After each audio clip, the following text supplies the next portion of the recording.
Mesdames, Messieurs, bonjour et bienvenue dans cet autre numéro de votre magazine Focus Habitat.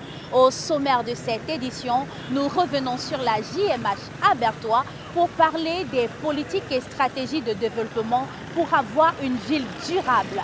Nous revenons également sur le bilan de cette semaine de l'habitat à Berthois avec le ministre de l'Habitat et du Développement urbain, Célestine Ketcha-Cortez. Et pour finir, nous aurons comme invité Anne-Marguerite Owundi-Fouda, expert urbaniste et membre du Conseil national des urbanistes du Cameroun.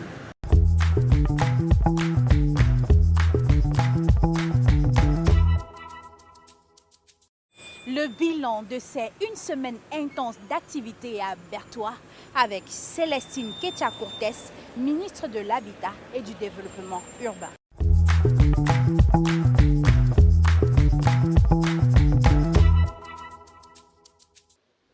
À présent, je souhaite que la mise en œuvre de la déclaration de Berthois, qui regorge beaucoup de solutions endogènes issues des contributions de nous tous durant la semaine des travaux pour une transformation positive et irréversible de nos villes, que cette déclaration permette aux maires, acteurs de premier plan, de first front, de cette transformation, d'atteindre les objectifs attendus d'eux par le président de la République. Je ne terminerai pas mon propos sans adresser mes remerciements aux populations de Berthois qui nous ont accueillis pendant toute la semaine. Il n'y a eu aucun incident. Les exposants partent heureux d'avoir été là pendant une semaine. Pendant toute la semaine, vous avez vu, il y a eu des thématiques d'importance, gestion des déchets, transformation des déchets, adressage des bas-fonds, habitat décent et abordable. Il y a eu tellement de panneaux avec des experts de ONU, Habitat, des experts de l'OMS, mais aussi des expériences d'autres pays d'Afrique. Et je me réjouis de ce que, au terme de cette semaine d'intenses travaux, nous sommes arrivés au terme de cette cérémonie avec une déclaration. Et je vous jure que si les maires, les acteurs cités dans la déclaration, mettent en œuvre 50% de ce qui est demandé, nous serons dans le chemin vers l'accompagnement du chef de l'État dans la finalisation de la modernisation de ces villes. Donc, nous sommes très heureux de la participation massive des élus, très heureuse d'avoir découvert moi aussi la ville la plus propre du Cameroun jusqu'à la prochaine célébration à Garoua, l'année prochaine. Fière de voir que les jeunes des universités, les jeunes sans emploi, ont fait lancer des idées de projets urbains qui ont touché des comités d'experts, donc qui peuvent nous permettre d'adresser des questions de développement dans notre pays.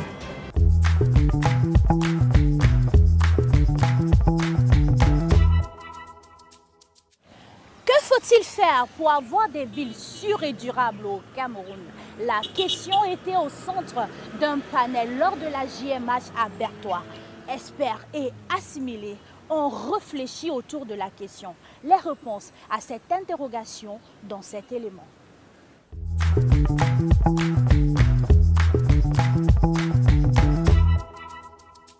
Le panel de cet après-midi portait sur les politiques et stratégies de développement durable. Cet axe thématique que nous avons déjà eu à énoncer a pour déclinaison la préservation et l'enrichissement du patrimoine naturel, la création et gestion inclusive des ressources locales, la participation citoyenne et la prise collective de décisions, le foncier urbain, valorisation des friches urbaines, densification de l'habitat, intérêt des populations autochtones et autres propriétaires terriens, aux inégalités et les risques urbains et technologiques. Comment la planification urbaine peut-elle contribuer au développement urbain durable?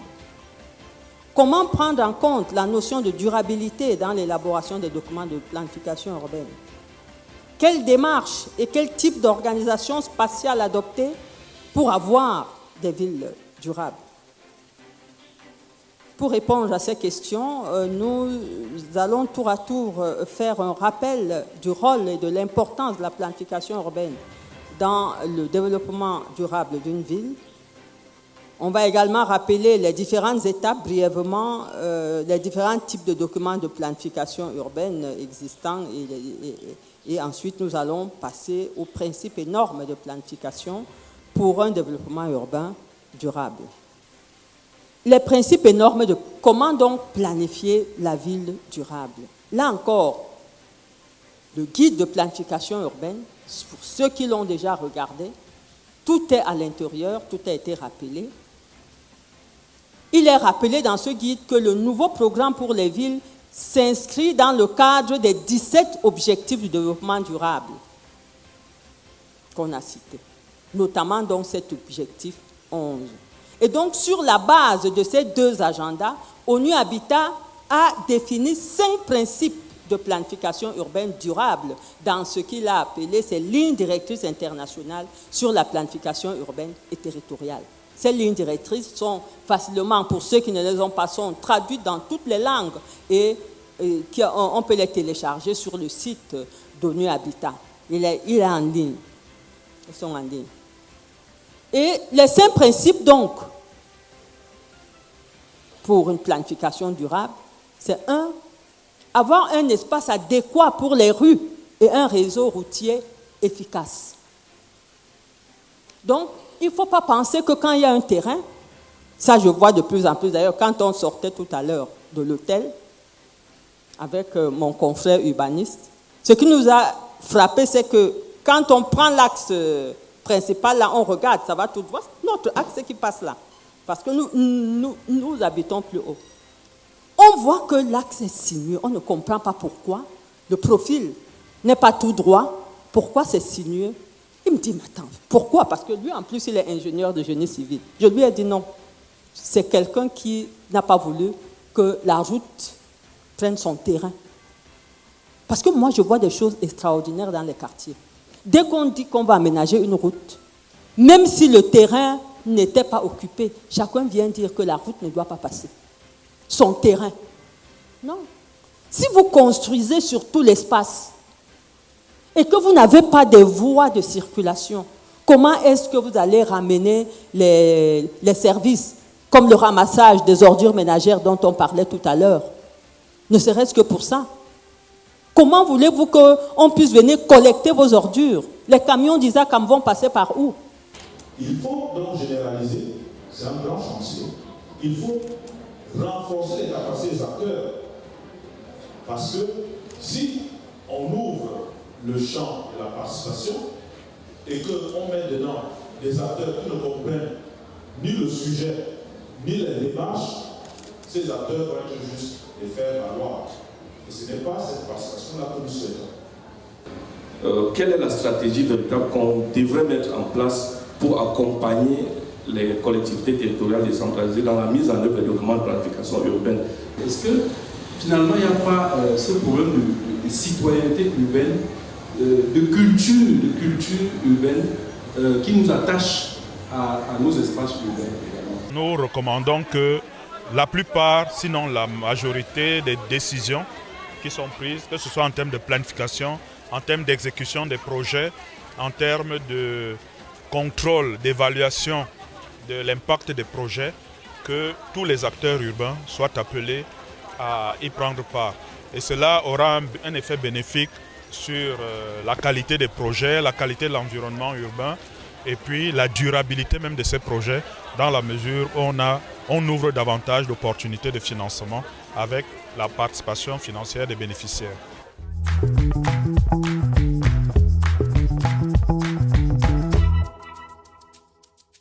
Qu'est-ce qu'il faut faire lorsque vous êtes propriétaire terrien avant d'engager les travaux de construction? La réponse à cette interrogation avec Anne-Marguerite Oundi, expert urbaniste et membre du Conseil national des urbanistes du Cameroun.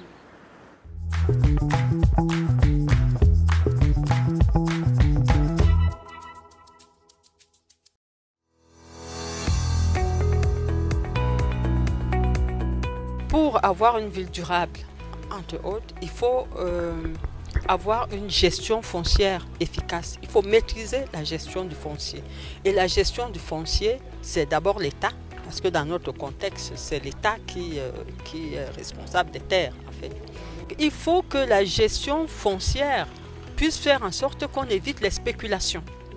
C'est-à-dire qu'on remarque que chez nous, dès que par exemple un équipement passe comme une route, dès qu'on construit une route, d'ailleurs pour construire la route, les propriétaires qui sont sur le long de la voie ont du mal à libérer les emprises et chacun estime qu'il est dans son bon droit parce que c'est son terrain, parce qu'il a le titre foncier. Et donc, du coup, beaucoup de nos villes aujourd'hui on a du mal à avoir des infrastructures, surtout de bonnes infrastructures routières, des voies avec des largeurs répondant aux normes, parce que le foncier.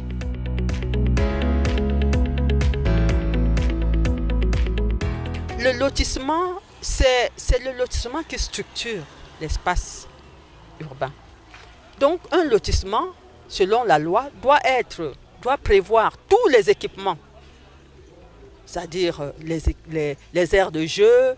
En dehors des logements, il faut des aires de jeu, il faut des aires de récréation, il faut tous les équipements publics, les écoles, réserver des espaces pour les écoles, les centres de santé, bref, un commissariat au moins, et puis réserver des espaces pour les commerces, surtout les marchés ouverts.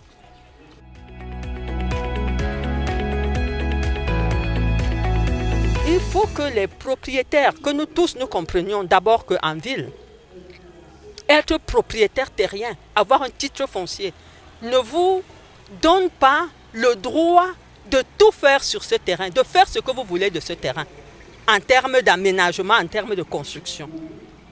Parce qu'il y a une autre loi qui règle, l'utilisation du sol est réglementée par la loi régissant l'urbanisme.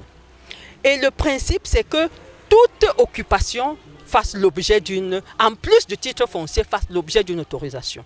Ça signifie quoi concrètement? Que si je veux construire ma maison, je dois pouvoir aller voir le maire, qu'il me délivre d'abord un certificat d'urbanisme qui va sur mon terrain, qui va montrer que ce que je veux faire sur ce terrain, d'abord ce terrain, dans mon document de planification urbaine, s'il est élaboré, ce que je veux faire sur ce terrain est faisable. Tel que, parce que si le maire a son plan d'occupation de sol qui dit que dans cette zone-là, il n'est pas prévu d'habitation, vous ne pouvez pas venir mettre un logement là parce que c'est votre terrain. Ça, c'est un exemple concret. Donc, vous devez avoir un certificat d'urbanisme d'abord, ensuite un permis de construire. Pour que vous ayez un permis de construire, il faut d'abord que vous ayez un certificat d'urbanisme. Même pour démolir votre habitation, vous devez avoir l'autorisation du maire. Ça s'appelle le permis de démolir. Pour lotir votre terrain, vous devez aller avoir un permis de lotir. Et le permis de lotir, le maire ne vous le donnera que si votre plan si le plan de lotissement est élaboré par un urbaniste agréé. Parce que ce n'est pas le géomètre qui fait le plan de lotissement. Le géomètre, il est là pour faire les levées topographiques. Quand il a fini, c'est l'urbaniste qui dessine le plan et ce plan-là va suivre, selon le type de lotissement, les processus d'approbation.